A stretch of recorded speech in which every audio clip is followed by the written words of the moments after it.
अभिवादन स्वीकार करें, मैं उदय पठानिया। आज जिस मुद्दे पर बात करेंगे वो हकीकत में देखा जाए तो हिमाचल से जुड़ा है और सबसे बड़ी बात कि हिमाचलियों के साथ जुड़ा हुआ है। मैंने हिमाचलियों का जिक्र इसलिए किया क्योंकि हर मुद्दा जो होता है वो आम हिमाचली के साथ जुड़ता है, लेकिन कुछ मुद्दे ऐसे भी होते हैं जो सीधे सीधे बड़े लोगों के साथ जुड़ जाते हैं और उसमें कहीं ना कहीं आम हिमाचली के जो हित हैं वो प्रभावित होते हुए नजर आते हैं। खैर, मुद्दे की बात यही है कि इन दिनों मुख्यमंत्री सुखविंदर सिंह सुक्खू का ये ऐलान कह लीजिए या फिर उनका दृढ़ निश्चय कह लीजिए कि वो आईएएस, आईपीएस और आईएफएस के पदों में कटौती करने के पूरे मूड में आ चुके हैं। और अब सवाल उठना लाजमी हो जाता है कि क्या ये जो चीज़ें हो रही हैं वो एक सही फैसला है या फिर इसके पीछे कुछ और बिंदु भी काम करते होंगे। तो सीधा मुद्दे की बात पर चलते हैं। इस ताजा मुद्दे में जिसमें हिमाचल सरकार ने इन आईएएस, आईपीएस और आईएफएस जैसे उच्च प्रशासनिक पदों की संख्या को रैशनलाइज करने की पहल ने एक बड़ी बहस को जन्म दिया है। स्वाभाविक है कि जिन अधिकारियों के पद प्रभावित होंगे उनमें चिंता होगी, लेकिन अब आलम यह हो चुका है कि रिटायर्ड ऑफिसर्स भी सामने आ रहे हैं और इस निर्णय पर सवाल उठा रहे हैं। लेकिन असली सवाल ये है कि क्या हमें किसी पर्टिकुलर कैडर के हित को देखना है या शासन को अधिक एफिशिएंट और अकाउंटेबल बनाना है। ऐसे में जरूरी हो जाता है कि इस पूरे मुद्दे को खंगाला जाए, इसकी तहों को खंगाला जाए और उसमें यह देखा जाए कि क्या यह हकीकत में एक कारगर मुहिम साबित होगी। प्रशासनिक व्यवस्था के तहत ही देखा जाए तो एक लाइन बहुत मशहूर भी है और कारगर भी कही जा सकती है, जिसके तहत मुख्यमंत्री सुखविंदर सिंह सुक्खू कहीं ना कहीं सही साबित होते हुए नजर आ रहे हैं। वो लाइन क्या कहती है? उस लाइन में सीधा सा जिक्र है कि officers are for the system, system is not for the officers. यानी अफसर सिस्टम के लिए हैं, सिस्टम अफसरों के लिए नहीं है। अब इसी बिंदु पर आगे बढ़ते हैं। अब पहला सवाल तो यह आ जाता है कि क्या हिमाचल को पहले से ज़्यादा अधिकारी चाहिए थे? आज तर्क दिया जा रहा है कि हिमाचल की जो ज्योग्राफिकल कंडीशंस हैं वो बहुत कठिन हैं, पहाड़ी प्रदेश है, दुर्गम क्षेत्र हैं, सेंट्रल स्टेट कोऑर्डिनेशन की ज़रूरत है और ये भी कहा जा रहा है कि हिमाचल की पॉपुलेशन बड़ी है। अब खुद देखिए कि अगर नया सेंसस भी आ जाता है तो लगता नहीं है कि करोड़ सवा करोड़ से ऊपर जो हिमाचल की पॉपुलेशन है वो जाएगी।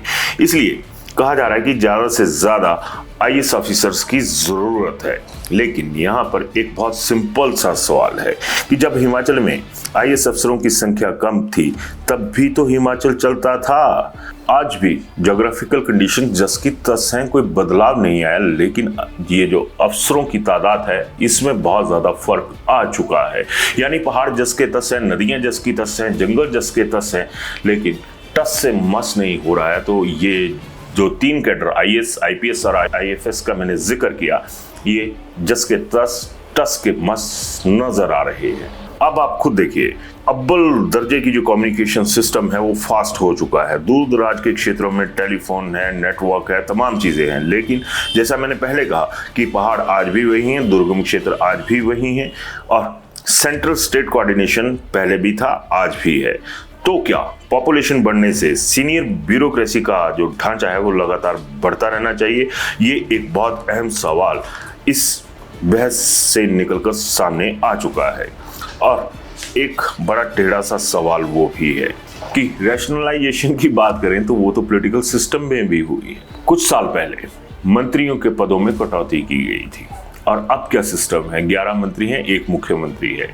और रैशनलाइजेशन का जब कट इस पॉलिटिकल सिस्टम पे लगा था तो सबसे ज्यादा चोट इन्हीं पॉलिटिशियंस को पड़ी थी। इसी चीज से भी इनकार नहीं किया जा सकता। और अगर इन्हीं सीमित मंत्रिमंडल की बात करें तो ठीक उसी तरह से एक मंत्री के पास 2, 3, 4 विभाग होना जो है वो सामान्य सी बात हो चुकी है। अब यहाँ पर तो कोई वो बदलाव नहीं आया अगर उसी सिस्टम को देखा जाए। यानी जिस नेताशाही ने चलाना है उसका सिस्टम जस का तस है और इसी तरह से आईएएस, आईपीएस, आईएफएस लॉबी जो है वो अड़ी हुई है कि हम टस से मस नहीं होंगे। अब अगर पिछले वर्षों में एडमिनिस्ट्रेटिव स्ट्रक्चर जो है उसका अगर जिक्र करें तो ये लगातार बढ़ता जा रहा है। नए डिपार्टमेंट बने हैं। सन 1993 में जो ये आईएएस लॉबी है इसके 131 पद थे। 2000 में ये कम करके 126 हुए। 2011 में फिर 3 बढ़े, 129 पद हो गए। 2013 में ये फिर 143 के करीब पहुंच गए और 2017 में 153 पद जो थे वो इनके पुनः सृजित हो गए। 2021 में ये 153 का ही आंकड़ा, 2026 में भी 153 ही रहा। 2026 में 147 का जो कैडर था वो हिमाचल में बनकर तैयार हो चुका था। लेकिन इसी बीच ये भी हुआ कि कुछ एक नए बोर्ड बने, कॉरपोरेशन बने, पीएसयूज बने और कई संस्थाएं इसी सोच के साथ बनाई गई कि उन्हें सामान्य सरकारी ढांचे से अलग रखकर टेक्निकल एक्सरसाइज और प्रोफेशनल एफिशिएंसी के साथ चलाया जाए। लेकिन हुआ क्या, जो टेक्निकल इंस्टीट्यूशंस थे वह एडमिनिस्ट्रेटिव पोस्टिंग के इंपॉर्टेंट सेंटर्स बनते चले गए। यानी जो टेक्निकल इंस्टीट्यूशंस थे वहां पर आईएएस लॉबी का, आईपीएस का, आईएफएस का कब्जा होता चला गया। और हिमाचल गवाह है कि जो आईपीएस थे वो आईएएस की पोस्ट पे आ गए, आईएफएस भी आ गए। यानी जो एक सिस्टम को सेटअप जो था, जो आम पब्लिक के हित में होना चाहिए था, वो ऑफिसर लॉबी के हित में काम करता हुआ नजर आने शुरू हो गया, चाहे सरकार जिस मर्जी की हिमाचल में रही हो। अब बड़ा सवाल ये भी है कि अगर किसी संस्था को टेक्निकल एफिशिएंसी के लिए बनाया गया है तो वहां पर जो टेक्निकल एक्सपर्टाइज को लीडरशिप क्यों नहीं दी गई, या फिर वो जो टेक्निकल लोग थे उन्हें ये मौका क्यों नहीं मिला।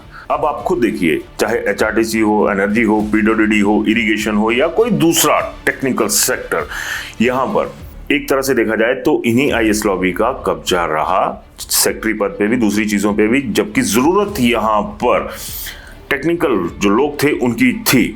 अब हर जगह एक ही प्रकार के एडमिनिस्ट्रेटिव ऑफिसर्स की आवश्यकता तो नहीं हो सकती है। खैर, आईएएस की अपनी महत्वपूर्ण भूमिका है पॉलिसी मेकिंग में, कोऑर्डिनेशन में, जनरल एडमिनिस्ट्रेशन में और गवर्नेंस में।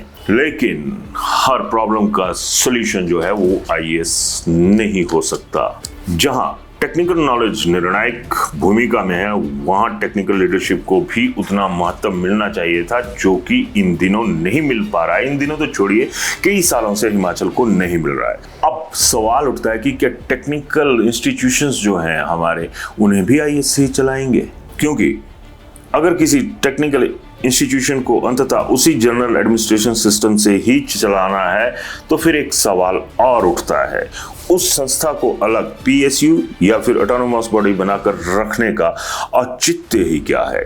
या तो उसे जनरल टेक्निकल ऑटोनॉमी दीजिए या फिर सीधे गवर्नमेंट डिपार्टमेंट की तरह चलाइए। ऐसी स्थिति नहीं होनी चाहिए कि इंस्टीट्यूशनल टेक्निकल एक्सपर्टाइज के नाम पर बनाया जाए लेकिन बाद में उसका पूरा एडमिनिस्ट्रेटिव कैरेक्टर ही बदल दिया जाए।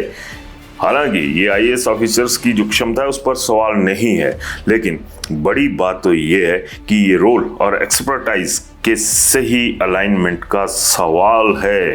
अब इसी मुद्दे पर आईएएस ऑफिसर्स जो रिटायर्ड हैं उनके भी जो तर्क हैं वो सामने आने शुरू हो चुके हैं।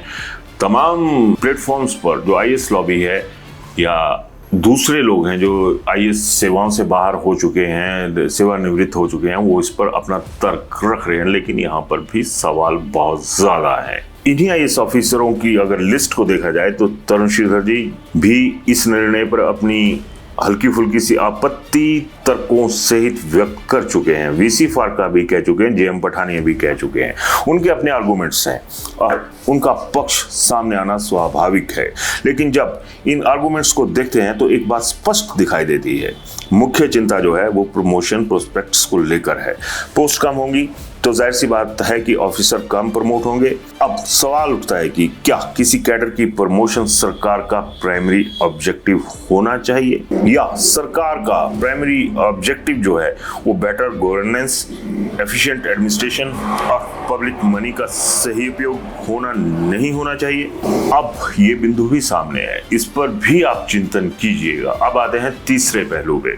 प्रमोशन का तर्क दिया जा रहा है। अगर किसी डिपार्टमेंट का रैशनलाइजेशन होता है और वहां पर पोस्ट कम की जाती हैं तो नेचुरली है कि वहां पर प्रमोशन भी प्रभावित होती है।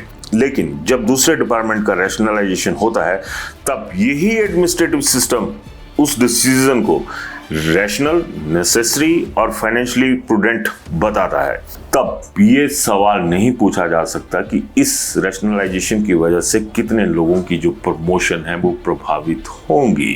बल्कि इससे उलट तब ये सवाल होता है कि क्या ये पोस्ट वास्तव में जरूरी है, या फिर यही कसौटी आईएएस, आईपीएस और आईएफएस पर क्यों नहीं लगनी चाहिए। जो प्रिंसिपल दूसरे डिपार्टमेंट पर लागू होता है वही प्रिंसिपल सीनियर ब्यूरोक्रेसी पर भी लागू होना चाहिए।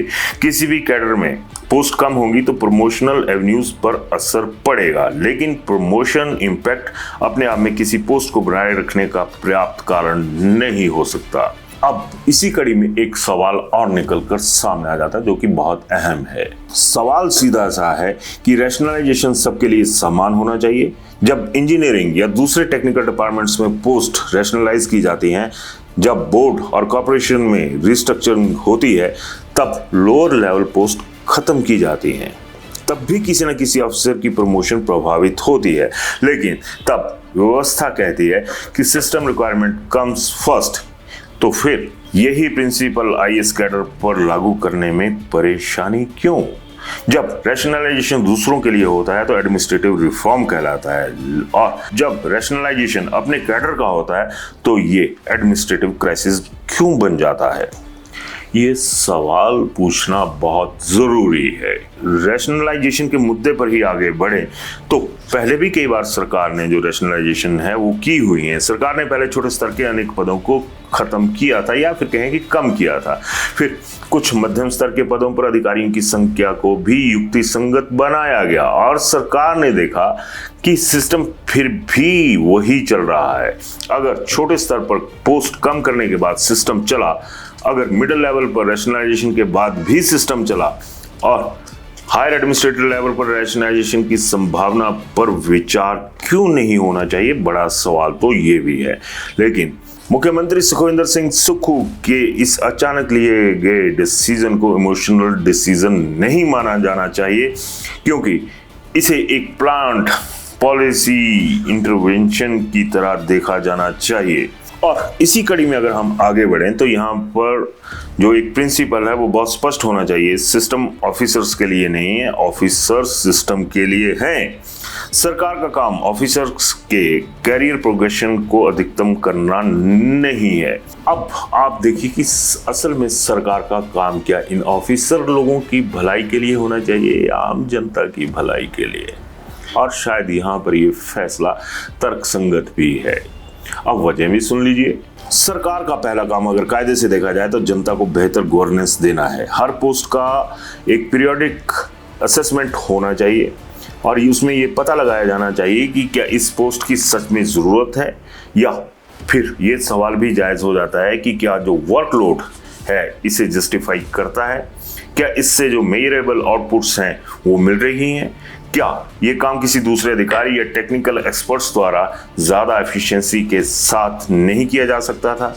अगर आपका जवाब नहीं है तो सिर्फ इसलिए पोस्ट को बनाए रखने की कोई ज़रूरत नहीं है कि वह किस कैडर की सैंक्शन स्ट्रेंथ का हिस्सा है। हिमाचल इन दिनों बड़ी बुरी तरह से कहें तो आर्थिक संकट के साथ जूझ रहा है, और इस संकट से जूझते हुए ये देखना बहुत ज़रूरी हो जाता है कि क्या इसके लिए जो कवायदें होनी चाहिए वो हो रही हैं। अब इसी बिंदु पर थोड़ा सा आगे चलते हैं। अब बात आती है फाइनेंशियल सेविंग की। मान लीजिए कि प्रोजेक्टेड सेविंग जो है 200 करोड़ नहीं होती है, मान लीजिए कि एक्चुअल सेविंग केवल 25 करोड़ ही होती है, तो क्या 25 करोड़ कोई छोटी रकम है? हर साल 25 करोड़ की जो recurring saving in public money की सेविंग है, ये भी एक बहुत बड़ा जो सवाल है वो यहाँ पर नजर आ रहा है। अगर कोई पोस्ट ज़रूरी नहीं है तो उस पर पब्लिक का पैसा क्यों खर्च किया जाए? गवर्नमेंट एक्सपेंडिचर का एक प्रिंसिपल होना चाहिए, every post must justify its existence. अब आप खुद तय कीजिए कि कितनी जो जगह हैं जहाँ पर अफसरों का कब्जा है, और क्या वो उसे जस्टिफाई कर रहे हैं कि हम अगर लाखों का वेतन, लाखों की सुविधाएं हर महीने ले रहे हैं तो जनता को कौन सा महीना दे रहे हैं आप? शायद ये डिसीजन जो है वो बहुत बड़े स्तर पर लोगों को पसंद आने शुरू हो चुका है। और यही वजह है कि ये नेशनल लेवल के जो चैनल्स हैं उनमें डिबेट का सब्जेक्ट बन चुका है। जो राष्ट्रीय खबरिया चैनल हैं वो इसे कवर कर रहे हैं। वहाँ पर इस पर सारगर्भित चर्चा भी हो रही है कि क्या जो सुखविंदर सिंह सुक्खू का ये ताज़ा डिसीजन है ये किस तरफ को जा रहा है या इसके जो परिणाम हैं वो क्या होंगे। यानी जो चर्चा का विषय हिमाचल कभी बनता नहीं था राष्ट्रीय मीडिया में, वो अब इस फैसले की वजह से चर्चा का विषय बन चुका है। ऐसे में यही मामला हिमाचल से आगे निकलता हुआ नजर आ रहा है। अब सवाल सिर्फ ये नहीं है कि हिमाचल में कितने आईएएस ऑफिसर होने चाहिए, बड़ा सवाल ये है कि क्या पूरे देश में एडमिनिस्ट्रेटिव स्ट्रक्चर को leader, smaller and more accountable बनाने की क्या जरूरत है। अगर इतिहास में देखा जाए तो पूर्व प्रधानमंत्री स्वर्गीय डॉक्टर मनमोहन सिंह भी एडमिनिस्ट्रेटिव रिफॉर्म्स और एफिशिएंसी की आवश्यकता पर जोर देते रहे थे। खुद मौजूदा प्रधानमंत्री नरेंद्र मोदी ने भी कहा है कि मिनिमम गवर्नमेंट मैक्सिमम गवर्नेंस, ये जो प्रिंसिपल है ये जरूरी है। लेकिन ग्राउंड रियलिटी यही है कि अभी तक ये सवाल जस का तस क्यों है। इन पीएम की, दो पुराने पीएम जो थे मनमोहन सिंह और मौजूदा जो प्रधानमंत्री हैं नरेंद्र मोदी, उनकी सोच भी तो वही है जो मुख्यमंत्री सुखविंदर सिंह की सोच है। अब आप देखिए, अगर उसी लेवल पे देखा जाए तो हिमाचल में पूर्व मुख्यमंत्री 2 मर्तबा के शांता कुमार जी का उदाहरण ले लीजिए। जब मुख्यमंत्री शांता कुमार ने कुछ ऐसे ही फैसले लिए थे तो आज उनके दूरगामी जो नतीजे थे वो निकले, और जो पहल उन्होंने की थी वो आज भी शांता कुमार को याद करवाती है। हिमाचल में लिए गए उनके कई फैसले उस समय शायद प्रदेश के फैसले लगते थे, लेकिन बाद में शांता कुमार के विचारों के तहत ही नेशनल पॉलिसी डिबेट को प्रभावित कर दिया था। नो वर्क नो पे हो या फिर पावर प्रोजेक्ट्स में 12% फ्री पावर का कंसेप्ट, हिमाचल से कई आइडिया निकले और बाद में नेशनल लेवल पर चर्चा के साथ साथ नीति का भी हिस्सा बने। ऐसे में सुक्खू सरकार का ये कदम, ये कहें कि ये कैडर रैशनलाइजेशन एक्सरसाइज के रूप में भी देखा जाना चाहिए। हालांकि ये एक आइडिया है, लेकिन एक ऐसा आइडिया जिसने ये सवाल खड़ा किया है कि क्या गवर्नमेंट को बड़ा होना चाहिए या फिर जो इफेक्टिव सिस्टम है उसका जो ऑरा है वो बड़ा होना चाहिए। ये भी हो सकता है कि आज ये डिसीजन सिर्फ हिमाचल का डिसीजन दिखाई दे, लेकिन अगर एक्सपेरिमेंट सफल होता है तो अगर कम अधिकारियों के साथ भी गवर्नेंस बेहतर होती है, अगर अकाउंटेबिलिटी बढ़ती है, एक्सपेंडिचर कम होता है, तो बाकी जो राज्य हैं वो भी इस पर विचार कर सकते हैं क्योंकि कॉस्ट कटिंग जो है वो बहुत ज़रूरी हो चुकी है। और चंद लोगों के लिए अगर आपका तमाम ढांचा जो है सामाजिक, आम आदमी से जुड़ा हुआ ढांचा चरमरा जाता है तो ये सही संकेत नहीं माना जा सकता। चलिए, ये जो मुद्दा है ये गरमाया हुआ है। अब ये है कि इस मुद्दे से जो बाद में नतीजे निकलेंगे वो क्या दहकाने वाले होंगे या फिर आम आदमी से जुड़े हुए जो हित हैं उनको महकाने वाले होंगे। क्योंकि आप खुद ही देखिए, कुछ हालात ऐसे ही हैं जैसे अब मैं आगे थोड़ा सा बताऊंगा। सरकार अधिकारियों के लिए नहीं होती, अधिकारी सरकार के लिए होते हैं, और सरकार अधिकारियों के लिए नहीं जनता के लिए होती है। इसलिए हर पोस्ट का समय समय पर असेसमेंट होना जरूरी है। जहां पोस्ट जरूरी है वहां रहे, जहां टेक्निकल एक्सपर्टाइज जरूरी है वहां टेक्निकल लीडरशिप मिले, जहां एडमिनिस्ट्रेटिव ऑफिसर जरूरी हैं वहां उसकी भूमिका स्पष्ट और अकाउंटेबल हो, और जहां पोस्ट की जरूरत ही नहीं है वहां उसे केवल इसलिए नहीं बचाया जाना चाहिए कि किसी ऑफिसर की प्रमोशन प्रभावित होगी। क्योंकि गवर्नमेंट गवर्नेंस यहाँ का मतलब सीधा सीधा ऑफिसर्स नहीं है। गुड गवर्नेंस का मतलब है right number of officers, right expertise, right responsibility और मेजरेबल रिजल्ट्स। और इसलिए ये फैसला आईएएस और आईपीएस के साथ साथ आईएफएस पोस्ट को कम करने का फैसला नहीं आंका जा सकता, क्योंकि यहाँ पर आम आदमी के हित जो हैं वो जुड़े हुए हैं। अब बड़ा अहम सवाल तो ये भी है कि क्या अब भारत को अपने एडमिनिस्ट्रेटिव स्ट्रक्चर पर पुनर्विचार करना चाहिए। अगर इस बहस से जो ब्यूरोक्रेसी है वो ज़्यादा लीन, स्पेशलाइज्ड, अकाउंटेबल और रिजल्ट ओरिएंटेड बनती है तो संभव है कि आज हिमाचल में मुख्यमंत्री सुखविंदर सिंह सुक्खू द्वारा बीजा जा रहा ये छोटा सा बीज कल पूरे देश की एडमिनिस्ट्रेटिव व्यवस्था में बड़े बदलाव का कारण भी बन जाए। और शायद तब ये कहा जाएगा कि एक बार फिर हिमाचल ने सिर्फ अपने लिए फैसला नहीं किया है, देश को सोचने पर मजबूर किया है कि क्या ऐसी चीज़ों की ज़रूरत है या नहीं। अब बड़ी बात तो ये भी है कि अगर जिस तरह से प्रॉफिटेबिलिटी की बात आ जाती है, क्योंकि आज की डेट में जो ढांचा देश का भी है, वित्तीय ढांचा, वो गड़बड़ाया हुआ है। प्रदेश की नवरत्न कंपनियों में ISRO, NHPC, SJVNL, BEL, GRSC, EIL, NTPC जैसे तमाम ऐसी नवरत्न कंपनियां हैं जिन्हें टेक्नोक्रेट्स चला रहे हैं और वो फायदे में हैं। वहां पर एक भी इंडियन एडमिनिस्ट्रेटिव सर्विसेज से जुड़ा हुआ अधिकारी आज तक नहीं बैठा है। अब ये तमाम चीजें आपके सामने हैं। सियासत अपनी तरफ चलती रहेगी, ऑफिसर्स लॉबी का, दूसरी तरफ जो पॉलिटिकल लॉबी है उनका टकराव चलता रहेगा। लेकिन इन दोनों चक्कियों के बीच में अगर पिसने से बचने का मौका हिमाचल को मुख्यमंत्री सुखविंदर सिंह सुक्खू के जरिए मिल रहा है तो इस पर भी गहन चिंतन होना बहुत जरूरी है, क्योंकि चिंतित हम लोग रहते हैं और सिस्टम कभी चिंतागत नहीं होता है, चिंताग्रस्त नहीं होता है। तो ये जो ग्रहण है व्यवस्था का, इसमें जो बदलाव है, इसके ऊपर की क्या राय है ये जरूर बताइएगा, क्योंकि हम हिमाचली हैं, हिमाचल हमारा है और तमाम चीजें आपके सामने हैं। राय जरूर दीजिएगा। धन्यवाद। Welcome to Sumer Hotel, your gateway to the beauty of the Himalayas. Nestled in the serene hills of Sarahan, Sumer Hotel offers the perfect blend of comfort, elegance, and breathtaking mountain views. Wake up to spectacular sunrises, relax in spacious and beautifully designed rooms, and enjoy every moment surrounded by nature. Whether you're planning a family vacation, a romantic escape, or a peaceful retreat, Sumer Hotel provides an unforgettable experience. Indulge in delicious cuisine, warm hospitality, and world-class comfort. Discover the charm of Sarahan.